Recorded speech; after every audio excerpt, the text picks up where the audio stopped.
Hey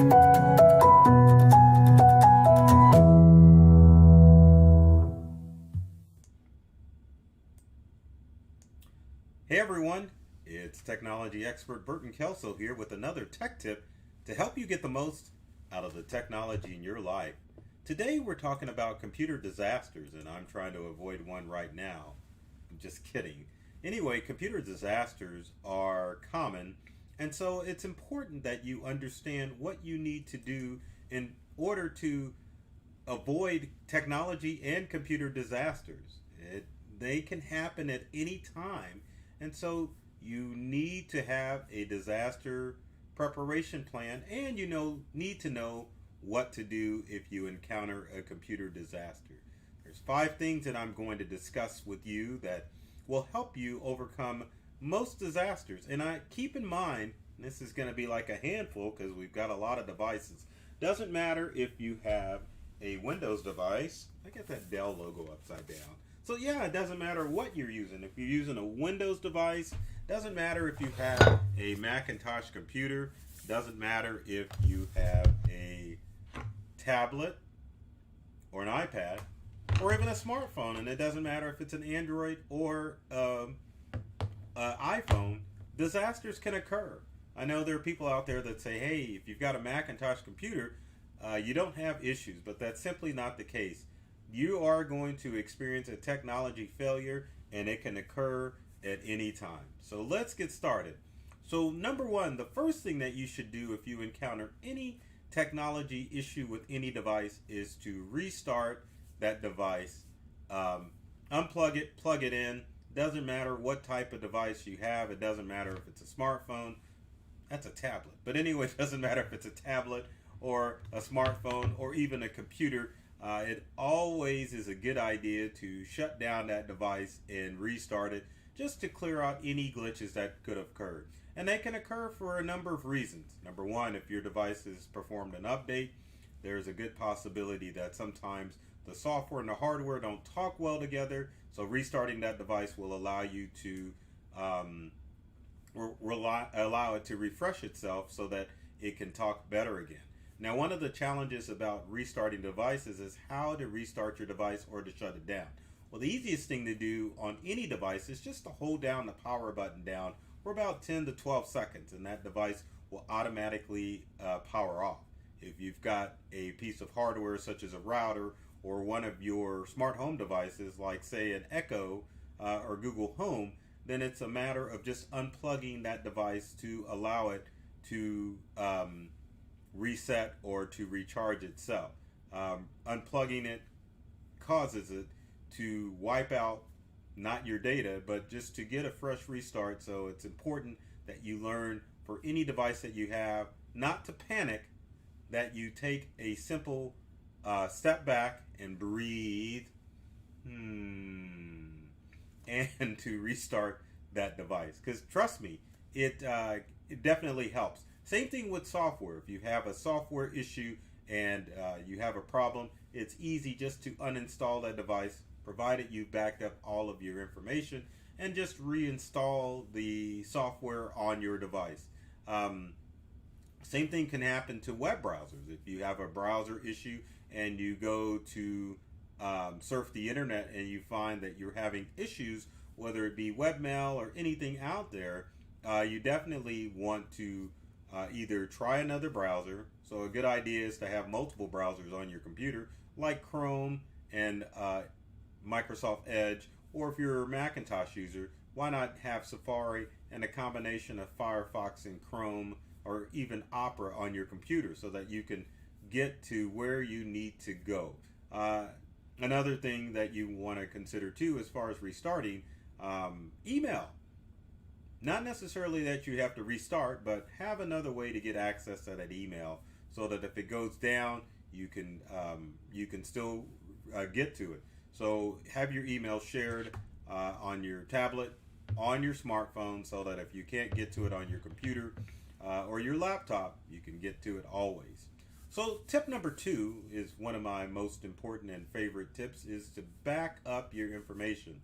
Now, there's several ways that you can back up your data to avoid technology disaster, because Your storage devices can fail at any time. There's no warning. There's not going to be like a Will Robinson where you get the danger, danger sign. These devices either work or they don't work. And when they fail, your data is probably one of the most important things that you want to protect. So it's always important to back up your important information to a number of different ways. Now, the most common way that most people will back up their data is with an external hard drive. Here we've got a Western Digital, got the logo right, a Western Digital Passport. Yeah, actually it's a My Passport. But My Passport will plug into any Windows or Macintosh computer. Doesn't matter if it's a desktop or laptop. And the most important thing to remember with your external hard drive is the backup software. Now, if you've got a Western Digital or a Seagate external hard drive, there's several different ways that you can back it up automatic, which is the key. Now, if you're a Windows user, you can use File History to automatically back up your information. If you're a Macintosh user, you can utilize Time Machine to back up all of that data. Now, another piece of software that you can use, which is totally free if you don't like the way File History works or you don't like Time Machine for your Mac, Western Digital and Seagate have free backup software on their website that you can download. And sometimes if you buy the external hard drive, the software is already included. Now, I will say with backup, it's not a matter of just plugging in your external hard drive with the USB port and having it work. You do have to install and configure your backup software in order to make it work. So if you aren't familiar with how to make it back up automatically, then you need to call in a tech expert. I know a guy that can help you set up your backup properly so that you can be confident and know that if disaster strikes, that you will have access to all of your precious data. Most backups work pretty simple, where if you are run into trouble and you need to access those files, if your computer or device fails, you can just plug it to another device and get access immediately to your files. Now, another method that you can use, which is my favorite, is cloud backup. Now, cloud backup services like Carbonite and Backblaze allow you to configure your device so that you can restore your files automatically. And they back up automatically as well. So the good thing about Carbonite and Backblaze is that you get unlimited storage with both of these services. So if you use a Windows or a Macintosh computer for as low as $5 a month, or actually $6 a month, you get unlimited backup of all of your stuff. So documents, pictures, videos, all of that you will have backed up automatically. And with Carbonite and Backblaze, it's just a simple matter of installing the software on your computer. And once the software is on your computer, you can just have peace of mind knowing that it's backing up in the background as long as you have access to the internet. And one of the good things about having a backup system with Carbonite and Backblaze is that once you get a new device, like a new computer, you can just reinstall the Carbonite backup onto your new computer and your files will magically transfer from your Carbonite or Backblaze account to your computer. Now, for smartphone and tablet users, you can utilize the service of either Google if you have a Google device or Apple's iCloud if you have an Apple iCloud.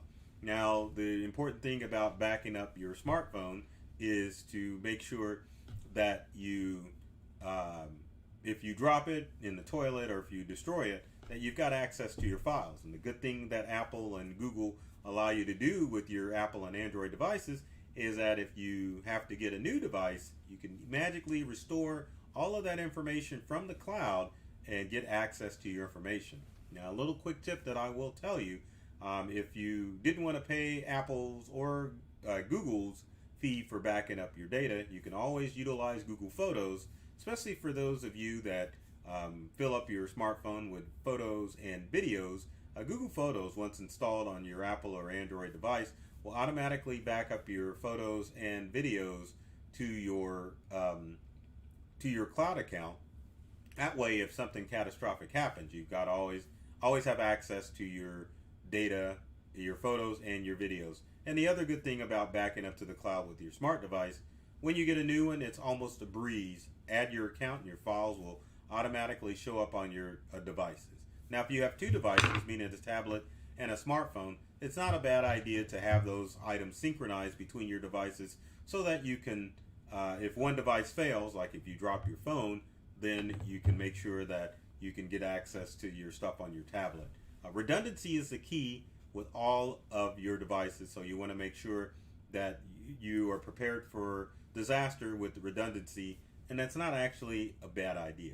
So our next tip is to educate yourself as far as cybersecurity is concerned.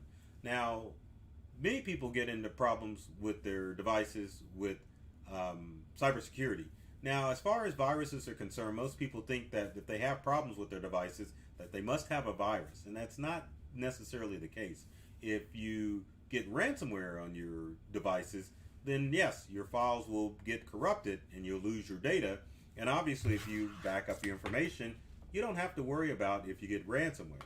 But most viruses now really don't cause the headaches and problems that they used to. If you get a swirling beach ball on your Macintosh computer or a blue screen of death on your Windows computer, that's normally a sign of a hardware failure, and it may be time for you to get a new device anyway. But as far as educating yourself about cybersecurity, always remember that 99% of cybercrime requires user interaction. So that means as long as you are educating yourself not to click on those phishing scams or falling for the tech support calls, your devices are perfectly safe. You're behind a firewall, and firewalls are installed on most of your devices.